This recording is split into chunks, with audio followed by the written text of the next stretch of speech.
জয় গুরু খামখেয়ালি প্রাণ চ্যানেলে আপনাদের স্বাগত। আজ আমরা পড়ব ঘড়িসার সারস্বত সঙ্গে শ্রী শ্রী ঠাকুরের পদার্পণ। লিখছেন রাখাল চন্দ্র পাল। জয় গুরু। ঘড়িসার গ্রাম পূর্ব পাকিস্তান স্থিত ফরিদপুর জেলায় অবস্থিত। আমরা আমাদের গ্রামে শ্রী মদাচার্য নিগমানন্দ পরমহংসদেবের পবিত্র নামে একটি ক্ষুদ্র সংঘ প্রতিষ্ঠা করি। বহুদিন হইতেই বাসনা ছিল ঠাকুর মহারাজকে একবার আমাদের এই গ্রামে আনয়ন করিব। এই উদ্দেশ্যে আমরা শ্রীমৎ প্রজ্ঞানন্দ মহারাজের নিকট আবেদন করি, দাদা, কি করিলে আমরা ঠাকুরকে আমাদের এখানে পাইতে পারি? তিনি বলিলেন, তোমরা ঠাকুরের কাজ করিলেই তাহাকে পাইতে পারো। মঠের গৃহ সংস্কার করিতে হইবে, এই জন্য অন্তত 500 টাকা দিলে তাহার কাজ করা হয়। এই সময় প্রজ্ঞানন্দ মহারাজ মঠাধ্যক্ষ ছিলেন এবং নিজ দায়িত্বে মঠের গৃহ সংস্কার করিতেছিলেন। ঠাকুর মহারাজ তাহার এই শর্তের কথা জানিতেন না। আমাদের সংঘ ক্ষুদ্রাবয়ব, কিন্তু 500 টাকা না দিলে ঠাকুরকে পাইব না মনে করিয়া শ্রীমৎ প্রজ্ঞানন্দ মহারাজের কথা স্বীকার করিলাম। 2 বছরের মধ্যে 250 টাকার বেশি কিন্তু আমরা দিতে পারিলাম না। ইহাতে প্রজ্ঞানন্দ দাদা বলিলেন, তোমরা সব টাকা এখন না দিতে পারিলে ঠাকুরকে তোমাদের গ্রামে পাইবে না। আমাদের মন ভাঙিয়া গেল, মনে বিশেষ কষ্ট পাইলাম। ঠাকুরকে আনিবার আর কোনো সম্ভাবনা নাই, সকলের মনেই কষ্ট। এমন সময় বেলঘরিয়া হইতে শ্রী শ্রী ঠাকুর মহারাজ নিজে প্রজ্ঞানন্দ দাদার নিকট পত্র দিলেন। ঘড়িসারবাসীর আকুল আহ্বান আমাকে আকর্ষণ করিতেছে। আমি 9 কার্তিক আসিতেছি, তোমরা প্রস্তুত হও। ইহা 1340 সালের কথা। সুতরাং ঘড়িসারে আগমন ঠাকুরের অহেতুক কৃপার বিশেষ পরিচয়। বাংলা 1340 সনের 9 কার্তিক শ্রী শ্রী ঠাকুর মহারাজ বেলঘরিয়া হইতে রওনা হইয়া মাদারীপুর মেল স্টিমারে আরোহণ করিয়া বেলা 12 ঘটিকার সময় সুরেশ্বর স্টেশনে শুভ পদার্পণ করেন। ইহার পূর্ব স্টেশন তারপাশা হইতে গুরুভ্রাতা শ্রী নবদ্বীপচন্দ্র পাল ও শ্রী রাজেন্দ্রলাল পাল চৌধুরী মহোদয়গণ আসিয়া তাহাকে অভ্যর্থনা জানান। শ্রী শ্রী ঠাকুরের সহিত শ্রীমৎ ভুবনানন্দ ব্রহ্মচারী ও নীলমণি দাদা সেবকভাবে আসিয়াছিলেন। আমাদের বাসস্থান স্টেশন হইতে 3.5 মাইল দূরে।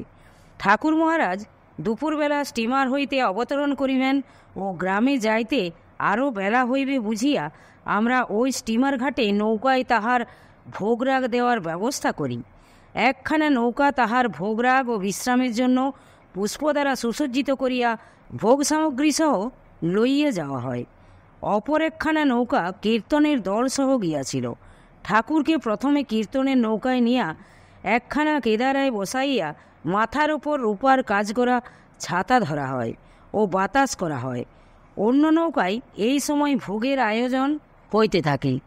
ভোগ গ্রহণ করিয়া ঠাকুর সেই পুষ্পসজ্জিত নৌকায় পুষ্প বিভূষিত শয্যায় বিশ্রাম করিলেন।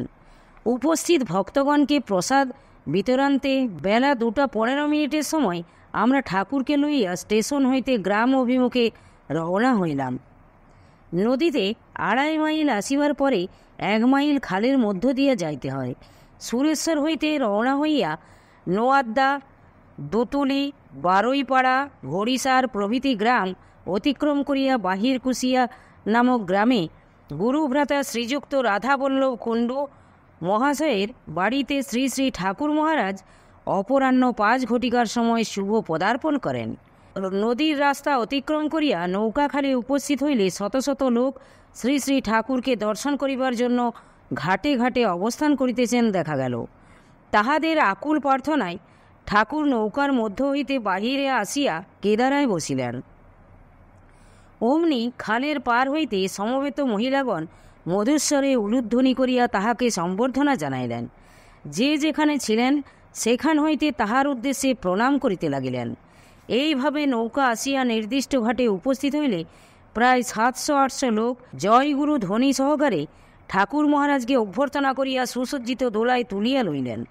ভক্তগণ কাঁধে করিয়া দোলা বহন করিতে আরম্ভ করিলে অন্যান্য সকলে ব্যান্ড পার্টি, করকা ও ঢোল বাদনে দোলার অনুগমন করিয়া গগন পবন মুখরিত করিয়া তুলিলেন। স্টেশন হইতেই কীর্তনের নৌকা নানা সুরে জয়গুরু কীর্তন করিয়া ঠাকুরের শুভাগমন সময়োচিতভাবে আনন্দ মুখরিত করিয়া রাখিয়াছিল। এইবার গুরুভ্রাতা শ্রী মনমোহন কর্মকার রচিত ধন্য হইল ধরণী তোমার রাতুল চরণ পরশিয়া কীর্তনটি গাহিয়া গায়করা দোলার অনুগমন করিলেন। শ্রী শ্রী ঠাকুর যে বাড়িতে উঠিবেন স্থির হইয়াছিল সেই রাধাবল্লভ কুণ্ডু দাদার বাড়িতে নাট মন্দিরে আনিয়া ঠাকুরকে নামানো হইল। তিনি আসন গ্রহণ করিলে এই মণ্ডপ লোকে লোকারণ্য হইয়াছিল। গুরুভ্রাতা শ্রীযুক্তা কুমুদিনী সাহা ঠাকুর মহারাজকে ধূপ দীপাদি দ্বারা বরণ করিলেন। রাধাবল্লভ দাদার ভ্রাতুষ্পুত্রী শ্রীমতী পূর্ণলক্ষ্মী কুণ্ডু ও শ্রীমতী প্রতিভাবালা কুণ্ডু সুললিত কণ্ঠে গান গাহিয়া শ্রী শ্রী ঠাকুরকে পুষ্পমাল্যে ভূষিত করেন। উপস্থিত সকলে তাহাকে দর্শন ও স্পর্শ করিয়া তৃপ্ত হইলে রাত্রি 7 ঘটিকার সময় ঠাকুর উক্ত বাড়ির দ্বিতল দালানে বিশ্রাম গ্রহণ করিতে লাগিলেন। পরদিন শ্রী শ্রী ঠাকুরের শুভাগমন উপলক্ষে ঘড়িসারে বিভাগীয় সম্মিলনী হয়। শ্রীমৎ প্রজ্ঞানন্দ মহারাজ পূর্ব হইতে এখানে অবস্থান করিতেছিলেন এবং নানা উপদেশ দিয়া এই সম্মিলনী সাফল্যমণ্ডিত করিতে সাহায্য করিয়াছিলেন।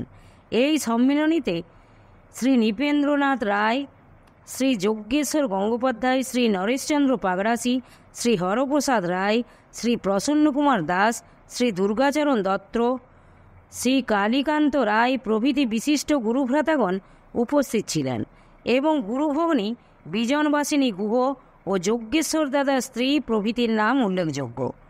নানা স্থান হইতে আগত শিষ্যভক্তগণের সংখ্যা 35 জন। প্রজ্ঞানন্দ দাদা শ্রী শ্রী ঠাকুরের প্রতিনিধিস্বরূপ সভাপতির কাজ করেন। আমাদের সংঘের শ্রী প্রিয়নাথ কর্মকার মহাশয় সংঘের কার্যবিবরণী পাঠ করেন। ভাওয়াল আশ্রম হইতে আগত শ্রীমৎ কৃষ্ণ চৈতন্য ব্রহ্মচারী বিভাগীয় আশ্রমের বাৎসরিক কার্যবিবরণী পাঠ করেন। পরে সংঘের কর্তব্য ও ঠাকুরের উদ্দেশ্য সম্বন্ধে আলোচনা হয়। ওই দিন সকাল 9টার সময় শ্রী চন্দ্রকান্ত দাস দাদা শ্রী শ্রী ঠাকুরের সহিত দেখা করিলে তিনি তাহাকে বলেন যে আমার এখানে পুরুষ ও মেয়ে শিষ্য কে কে আছে তাহাদের নাম ও দীক্ষার স্থান বলো। পান্ডা দাদা তাহাদের নাম করিতে গিয়া ইচ্ছাপূর্বক যশোদা সুন্দরী হোসেন নাম করিলেন না। উক্ত গুরুভগ্নী সর্বদা আমাদের গ্রামস্থ একজন সাধু রাম ঠাকুরের নাম করিতেন। রাম ঠাকুর তাহার বাসার নিকটেই থাকিতেন। পান্ডা দাদার মনে হইল যশোদা দিদি আমাদের ঠাকুরের আশ্রিতা হইয়াও রাম ঠাকুরকে বেশি ভালোবাসেন, সুতরাং তাহার নাম না করাই ভালো। কিন্তু ঠাকুর মহারাজ বলিয়া উঠিলেন, একটি মেয়ের কথা তুমি বলিলে না, সে প্রত্যহ সকাল সন্ধ্যায় আকুলভাবে আমার নিকট প্রার্থনা করে। তিনি আরও বলিলেন, আজ সে আসিতে পারে নাই, কারণ সে এখন অস্পৃশ্যা।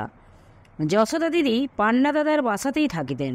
সুতরাং দাদা একটু অপ্রতিভ হইয়া বলিলেন, ঠাকুর কাল স্নান করিয়া তিনি আপনার কাছে আসিবেন। আমরা সকলে ঠাকুরের অন্তর্যামিত্বের প্রমাণ পাইয়া বিস্মিত ও আনন্দিত হইলাম। শতপ্রবৃত্ত হইয়া ঘড়িসারে আগমনেও তিনি যে অন্তর্যামী তাহা আমরা বুঝিতে পারিলাম। শ্রী শ্রী ঠাকুর 9ই কার্তিক আসিয়া 13ই কার্তিক নৌকাযোগে চাঁদপুর হইয়া চট্টগ্রাম চলিয়া যান। এই যাত্রায় ঠাকুরের শরীর তেমন সুস্থ না থাকায় আমরা তাহাকে বাড়ি বাড়ি নিতে পারি নাই। তাই সকলে মিলিয়া ঠাকুরকে বলিলাম, তুমি তোমার ভক্তগণের মধ্য দিয়ে আমাদের বাড়িতে চলো। উত্তরে তিনি বলিলেন, আমি ভক্তের মধ্যেই আছি রে, আমি তোদের বাড়ি গেলাম।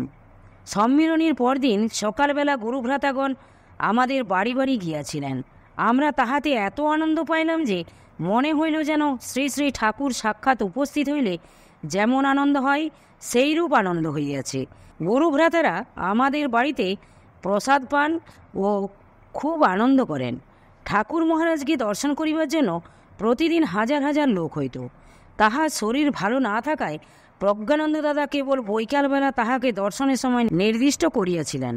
সে সময় এত লোক হইত যে বাঁশের বেড়া দিয়া তবে ঠাকুরকে দর্শন ও স্পর্শনের ব্যবস্থা করিতে হইয়াছিল। উপস্থিত জনমণ্ডলী একদিন তাহার শ্রীমুখ নিঃসৃত বাণী শুনিতে ইচ্ছা প্রকাশ করেন। তাহাদের মুখপাত্ররূপে এক যুবক প্রশ্ন করিলেন, বর্তমান যুগে আমাদের কর্তব্য কী? ইহাতে শ্রী শ্রী ঠাকুর প্রায় 20 মিনিট ধরিয়া তাহাদের সামনে যাহা বলেন তাহার সারমর্ম এইরূপ। তিনি বলিলেন যে এখানকার লোকে তাহাকে একবার প্রণাম করিয়া তৃপ্ত হইতেছে না। তিনি লক্ষ্য করিয়াছেন কেহ কেহ 3 বার পর্যন্ত আসিয়া প্রণাম করিয়া যাইতেছে। যে দেশের লোক সাধু আসিয়াছে শুনিয়াই এমন ব্যাকুল হয় যে তিনি সাধু কিনা তাহার প্রমাণ না লইয়াই এভাবে ভক্তি শ্রদ্ধা প্রদর্শন করে, তাহারাই প্রকৃত সাধু, তাহারা ঠাকুরেরও নমস্য। তারপর তিনি বলিলেন, কেবল এ যুগের বা এদেশের নহে, আমি যাহা বলিতে চাই তাহা সব দেশে সকলেরই কল্যাণ হইবে বলিয়া বলি। আমি তোমাদেরই মতো সাধারণ একজন মানুষ, কিন্তু জন্ম জন্মান্তরের সাধনায় আজ আমি সাধু হইয়াছি, আমি পূর্ণত্ব লাভ করিয়াছি। তবে তোমরাই বা তাহা না হইবে কেন? তোমরাও মানুষ, তোমরাও চেষ্টা করো যাহাতে প্রকৃত জ্ঞান লাভ করিতে পারো, পূর্ণত্ব লাভ করিতে পারো। সংসারে মানুষ কত কঠিন কাজ করে, এ চেষ্টা কি তাহা হইতেও কঠিন? কেবল গুরুবাক্যে বিশ্বাস ও ভগবানে ভক্তি থাকিলেই সব পাওয়া যায়। এই বলিয়া তিনি গোপাল টোপালের গল্পটি শুনাইয়া সকলকে অসীম আনন্দ ও তৃপ্তিদান করিলেন।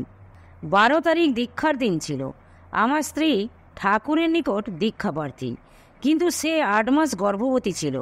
ঠাকুর বলিলেন, আমার দিক হইতে কোনো আপত্তি নাই, কিন্তু সমাজে 5 মাসের পর গর্ভবতীকে দীক্ষা দেওয়ার নিয়ম নাই।